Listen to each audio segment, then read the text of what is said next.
Hello guys, কি অবস্থা সবার? এই ভিডিওতে আমরা এক্সপ্লেন করব ক্যাপ্টেন সুবাসা অ্যানিমের এপিসোড 9-10।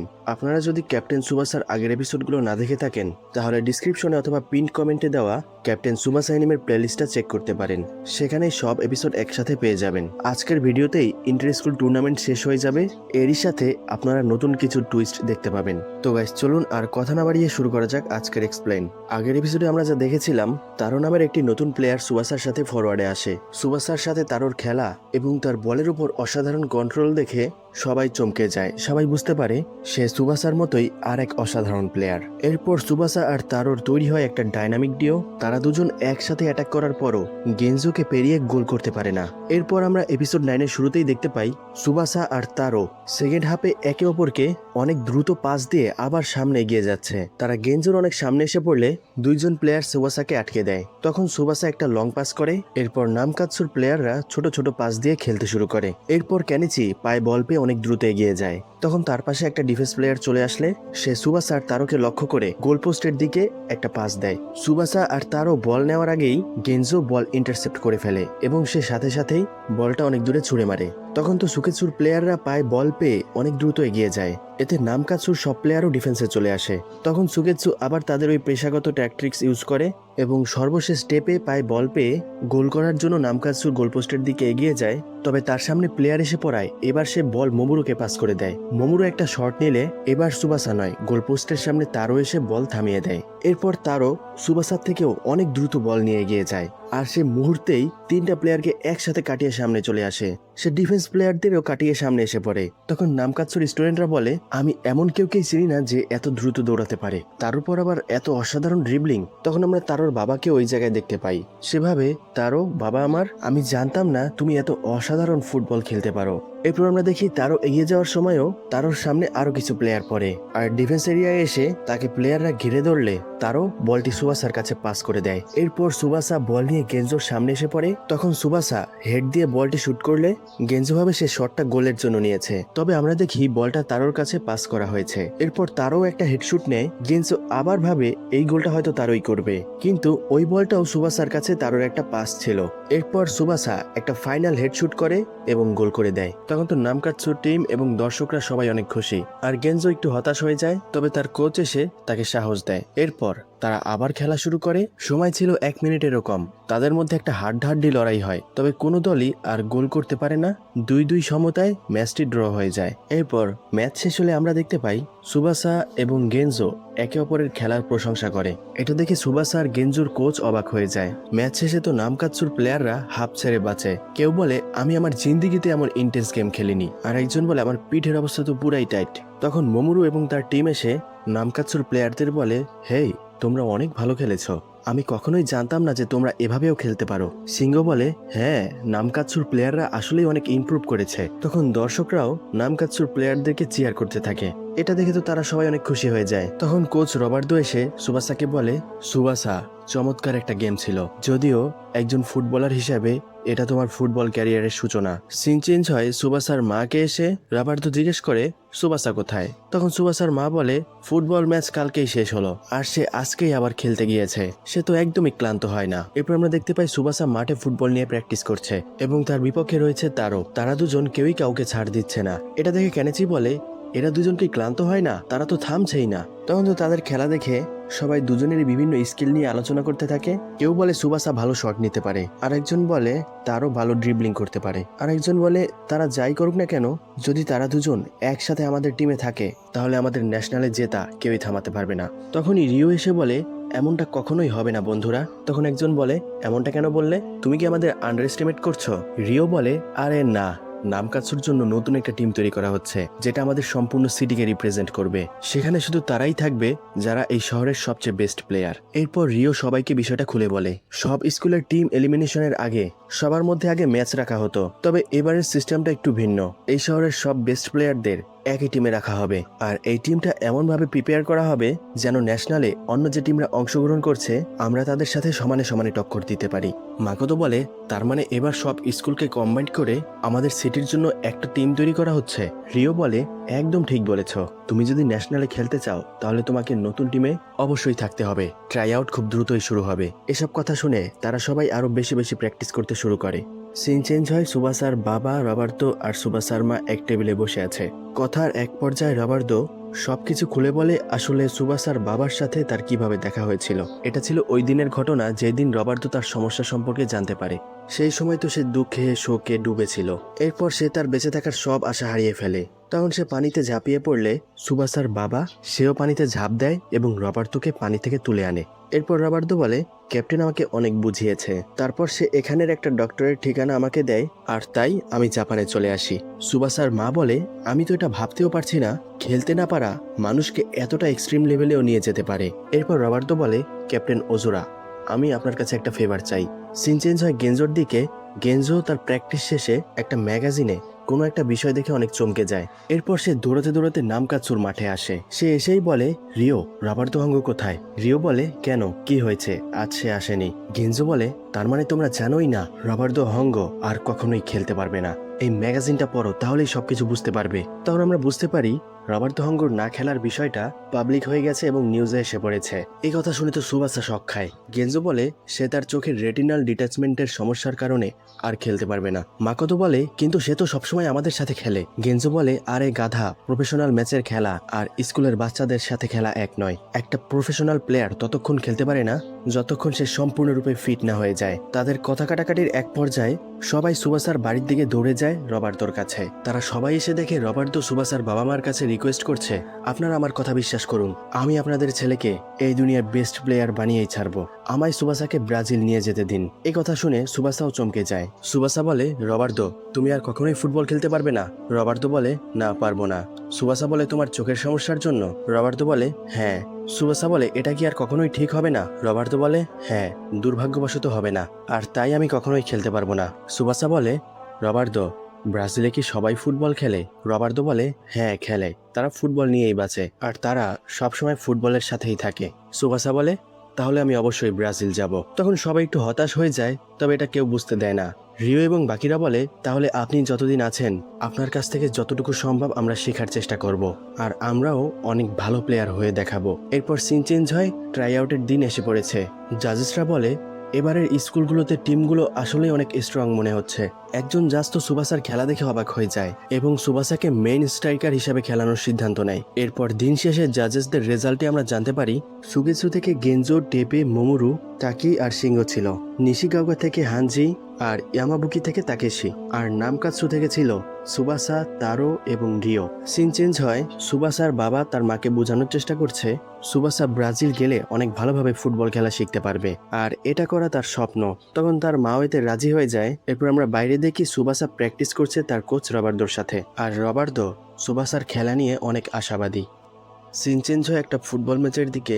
একটি ছেলে প্লেয়ারদের মারধর করে বল নিয়ে সামনের দিকে এগিয়ে যাচ্ছে, তার সামনে কেউই টিকতে পারছে না। এরপর সে গোল করে দেয়। তার এমন অ্যাগ্রেসিভ খেলায় প্লেয়াররা বারবার আহত হচ্ছিল, তাই তাকে মাঠ থেকে বের করে দেওয়া হয়। তখন তার টিমের প্লেয়াররা তাকে থামানোর চেষ্টা করে। তখন কোজিরো নামের ওই ছেলেটি বলে, কি হয়েছে, তোমাদেরও কি মন খারাপ নাকি? ফুটবল এটা একটা অ্যাগ্রেসিভ গেম, এই গেমে দুর্বলদের কোনো স্থান নেই। এরপর সে তার ক্যাপ্টেন পজিশন ছেড়ে দিয়ে ওই স্থান থেকে চলে যায়। তখন আমরা জানতে পারি তার খেলার মোটিভ হলো ফুটবল একটা অ্যাগ্রেসিভ গেম, এই গেম খেলতে হলে অবশ্যই শক্তিশালী হতে হবে।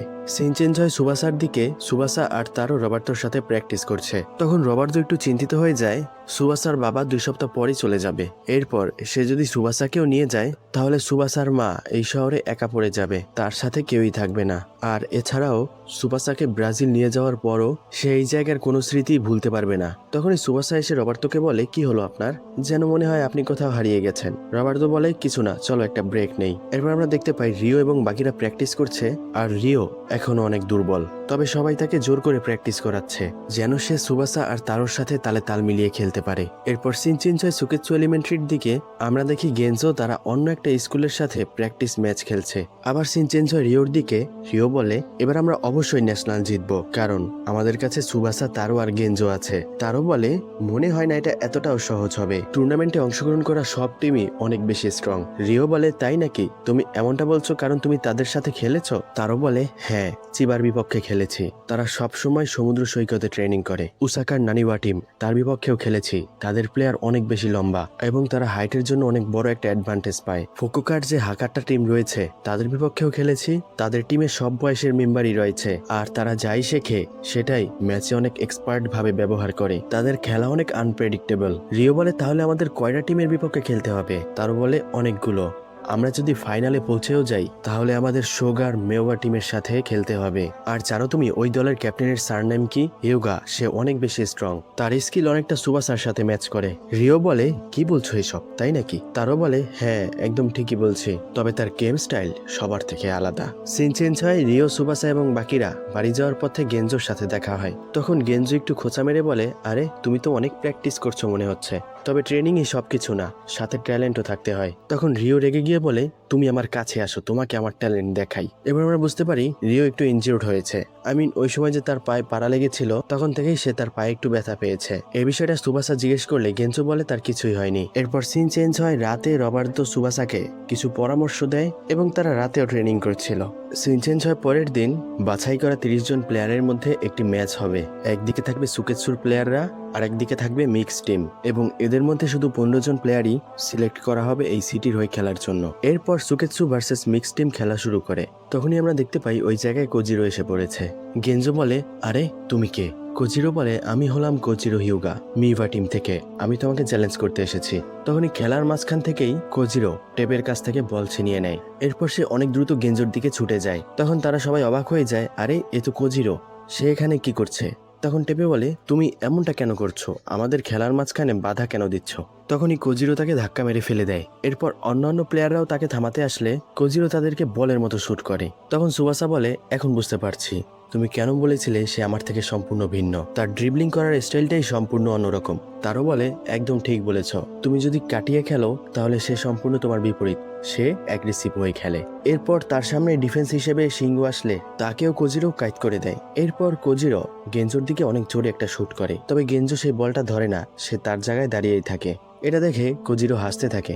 সে বলে তুমি সেই গোলকিপার যার বিষয়ে আমি কত কিছুই না শুনেছি, লোকেরা শুধু গুজব ছড়ায়, আমার শটে রিয়্যাক্টও করতে পারলো না, কতটা ফালতু একটা গোলকিপার। তখন সুবাসা তার কাছে এগিয়ে যেতে চাইলে তারও তাকে থামিয়ে দেয়।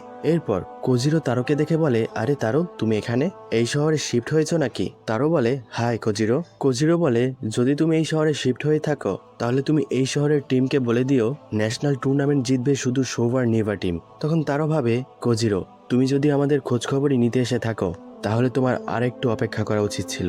এখন তোমায় সুবাসার স্কিল না দেখেই ফিরে যেতে হলো, তোমার পরিশ্রম বৃথা গেল। এরপর গেঞ্জো এই জায়গা থেকে হতাশ হয়ে চলে যায়। তখন রিও আর সুবাসা আসার পথে বলে কোজিরো সে তো অনেক শক্তিশালী একটা প্লেয়ার। তারা এসব বিষয়ে কথা বলতে বলতে গেঞ্জোর সাথে তাদের দেখা হয়ে যায়। তখন রিও গেঞ্জোকে জিজ্ঞেস করে তুমি শটটা কেন থামালে না? তখন আমরা জানতে পারি গেঞ্জোর পায়ে চোট লেগেছে। রিও বলে তার মানে তুমি এজন্য বলটা থামাওনি? গেঞ্জো বলে না, এজন্য নয়, আমি সম্পূর্ণ ঠিক থাকলেও তার শট থামাতে পারতাম না। এর সাথে আমি এটাও চাই না যে আমার এই চোটের কারণে খেলার ওপর কোনো প্রভাব পড়ুক। আর সুবাসা আমি জানি আমরা দুজনেই অবশ্যই ন্যাশনাল টুর্নামেন্ট খেলবো আর সেখানে কোজিরোও থাকবে, তখন আমরা এর প্রতিশোধ নেব। সুবাসা বলে হ্যাঁ ঠিক আছে তাহলে। এরপর সিন চেঞ্জ হয় কোজিরোর দিকে। সত্যি বলতে সে তার জীবনে অনেক বেশি স্ট্রাগল করছে। আমরা দেখি কোজিরো এবং তার ভাই বোন আর মা সবাই শহরের মধ্যে একটা ভাঙা ঘরে বসবাস করে। কোজিরো ঘুম থেকে উঠেই খেলার জন্য চলে যায়। তখনই তার কাছে তার মা আসলে কোজিরো বলে মা আপনি কি আজও সারাদিন কাজ করবেন? কোজিরোর মা বলে তুমি আমার চিন্তা করো না কোজিরো, তুমি তোমার খেলাটা এনজয় করো। কোজিরো বলে একদম ঠিক বলেছেন মা, আর ফুটবলই তো আমার জীবন।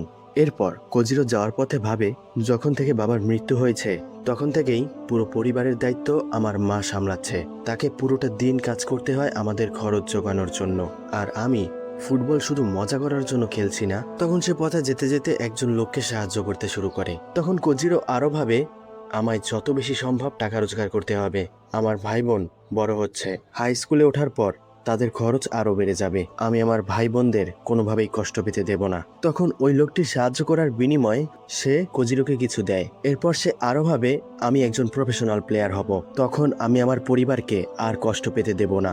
আর তাই একজন ফুটবলার হিসেবে আমাকে আরো ভালো পারফর্ম করতে হবে এবং ন্যাশনাল টুর্নামেন্টে যেতেই হবে, আরো বেশি বেশি ম্যাচ জিততে হবে। শিনচেনসয় কোজিরো বাড়ি ফিরে এসেছে তার ভাই বোনদের জন্য ব্রেকফাস্ট বানাতে। শিনচেনসয় সুবাসার দিকে সে তার ফ্যামিলির সাথে ব্রেকফাস্ট করছে। সুবাসার বাবা বলে, আমি নতুন একটা ট্রিপের জন্য রওনা দিচ্ছি, আর মনে হয় না আবার ফিরে এসে তোমাদের সাথে দেখা হবে। তখন রবার্তো বলে, ক্যাপ্টেন ওজোরা, সুবাসা ব্রাজিল যাওয়ার আগে আমাকে একটা কথা দিয়েছে, সে ন্যাশনাল টুর্নামেন্ট খেলবে, আর সেখানে যদি সে না জিততে পারে তাহলে আমার সাথে সে ব্রাজিল যাবে না। তখন সুবাসার বাবাও সুবাসাকে একটা চ্যালেঞ্জ দেয়। সে বলে, তুমি যদি আজকের ম্যাচে 3 গোল করতে না পারো তাহলে তুমি ব্রাজিল যাবে না। সুবাসার মা বলে, আমি তো ভেবেছিলাম আপনি আগেই রাজি হয়ে গেছেন।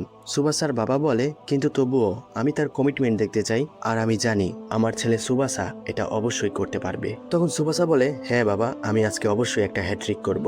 শিনচেনসয় কোজিরোর দিকে তার পুরো টিম এসে তাকে খেলার জন্য রিকোয়েস্ট করছে। তখন কোজিরো বলে, আমি তোমাদের বলেছি না তোমরা একাই খেলবে, তোমরা যেহেতু আমার খেলা পছন্দ করোই না, নিজেরা খেলে ম্যাচ জিতে দেখাও। এরপর কোজিরো স্থান থেকে চলে যায় এবং তারা বলে, সে এতটা জেদি কেন, তার এমন অবস্থা হওয়া সত্ত্বেও। আর একজন বলে, হ্যাঁ আমি শুনেছি মাত্র 1 বছর আগেই তার বাবা মারা গিয়েছে। তখন অন্য এক প্লেয়ার বলে, কি বলছো, সত্যি নাকি? তখন ওই প্লেয়ারটি বলে, হ্যাঁ, শুধু তাই না, আমি শুনেছি তার বাবা মারা যাওয়ার পর থেকে তার মা অনেক বেশি পরিশ্রম করে, সে সারাদিনই কাজ করে যেন তাদের কোনো কষ্ট না হয়। এমন অবস্থায় ক্যাপ্টেনের প্রফেশনাল এক ফুটবল হওয়া ছাড়া তো আর কোনো উপায় দেখছি না। সে একজন প্রফেশনাল ফুটবলার হয়েই তার পরিবারের সব সমস্যার সমাধান করতে পারবে, আর আমরা তার সাহায্য অবশ্যই করব। এজন্য আমাদের ন্যাশনাল টুর্নামেন্ট অবশ্যই জিততে হবে। এরপর সিন চেঞ্জ হয়। ন্যাশনাল টুর্নামেন্টের দিন এসে পড়েছে, সব দল একত্রিত হয়েছে।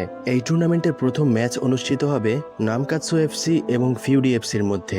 খেলা শুরু হয়ে যায়। সিন চেঞ্জ হয় কোজিরোর দিকে। কোজিরো কাজ করছে এবং বলে, আমি খেলবো, অবশ্যই খেলবো, আর আমার স্কিল দেখে স্কাউটরা অবশ্যই ইমপ্রেস হবে এবং তারা বাধ্য হবে আমাকে প্রফেশনাল প্লেয়ার হিসেবে বেছে নিতে, আর ন্যাশনাল টুর্নামেন্টও আমি অবশ্যই জিতবো। সিন চেঞ্জ হয় নামকাতসু টিমের দিকে। সুবাসা দেখতে দেখতেই 2টা গোল করে ফেলে। এরপর তারও আর সুবাসার 1-to-1 পাসে সুবাসা তার 3 নাম্বার গোলে হ্যাটট্রিক করে ফেলে। এটা দেখে তার বাবা বলে, অবশেষে আমি নিশ্চিন্তে আমার ডেকে ফিরে যেতে পারবো, আর আমি আশা করি তুমি অবশ্যই ব্রাজিল গিয়ে অনেক ভালো খেলতে পারবে। এরপর আমরা দেখতে পাই ন্যাশনাল টুর্নামেন্টে যতগুলো ম্যাচ হচ্ছে বেশিরভাগ ম্যাচই নামকাতসু সহজেই জিতে যাচ্ছে। শিনচেনসা মিবা টিমের দিকে তাদের ক্যাপ্টেন কোজিরোকে ছাড়া হাল বেহাল হয়ে গেছে। তারা অনেক কষ্ট করে প্রথম ম্যাচ জেতার পরে দ্বিতীয় ম্যাচে এসে গোল খায়। তখনই কোজিরো বলে, তাহলে সময় এসে পড়েছে, আমায় খেলতে হবে, চলো যাওয়া যাক মাঠের দিকে। এখান থেকেই এপিসোড 10 এর সমাপ্তি হয়। তো গাইস, ইদানিং টপিক এক্সামের ভিডিওতে রিচ একটু কমে গেছে, আপনারা একটু বেশি বেশি সাপোর্ট করুন। যখনই আমাদের টপিক এক্সাম চ্যানেলে বড় কোনো মোমেন্ট আসে তখনই কোনো না কোনো সমস্যা হয়ে যায়। আর গাইস, আমি চাই আপনারা আমাদের এই এনিমে কমিউনিটিটা বড় করতে একটু সহযোগিতা করুন, যেন আমরা এনিমে নিয়ে আরো বেশি বেশি কাজ করতে পারি এবং বাংলাদেশে এনিমেকে আরো জনপ্রিয় করে তুলতে পারি। আপনাদের সাপোর্টই আমার কাজ করার মোটিভেশন। তো ভিডিওটি সবাই বেশি বেশি শেয়ার করে দিবেন। এরই সাথে যারা নতুন আছেন চ্যানেলটিকে অবশ্যই সাবস্ক্রাইব করবেন, ভিডিওটিতে একটি লাইক দিবেন, আর কমেন্ট করে অবশ্যই জানাবেন আজকের ভিডিওটি কেমন হয়েছে।